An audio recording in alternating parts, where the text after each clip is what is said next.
কারখানাটাই এখন দাউ দাউ করে জ্বলছে, হাজার হাজার বর্গফুট জমি জ্বলছে এবং যেটা জানা গেছে যে ওই কারখানার মধ্যে প্রচুর পরিমাণে রাসায়নিক ড্রাম ছিল, ব্যারেল ছিল এবং ট্যাঙ্ক ছিল। সেই ট্যাঙ্কগুলোও কিন্তু আগুনের তাপে বিস্ফোরণ ঘটে এবং শুধু কালো ধোঁয়া নয়, তার সঙ্গে আগুনের যে গোলা সেটাও কিন্তু স্পষ্ট দেখা যাচ্ছে। এই মুহূর্তে যেটা দেখা যাচ্ছে যে ঘটনাস্থলে পুলিশ আছে, র্যাব আছে এবং দমকল কর্মীরা এসেছেন, কিন্তু পুলিশ এবং র্যাব যেহেতু বিপদের সম্ভাবনা আছে কাউকেই সামনের দিকে যেতে দিচ্ছেন না।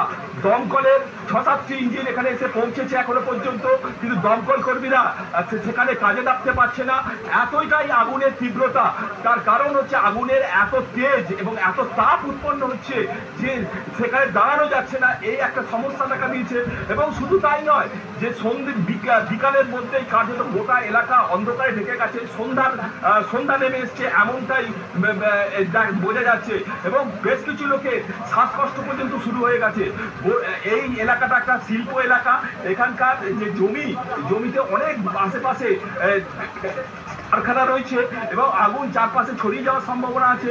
কিন্তু যারা দমকল কর্মী তারা এই মুহূর্তে একটা ইঞ্জিন কাজ করছে, তারা জল ঢেলে তারা আগুনটাকে নিয়ন্ত্রণ আনার চেষ্টা করছে, কিন্তু আগুন কত করে নিয়ন্ত্রণে আসবে তা স্পষ্ট নয়, কারণ অধিকাংশ ইঞ্জিনকে এখনো কাজে নামানো যায়নি।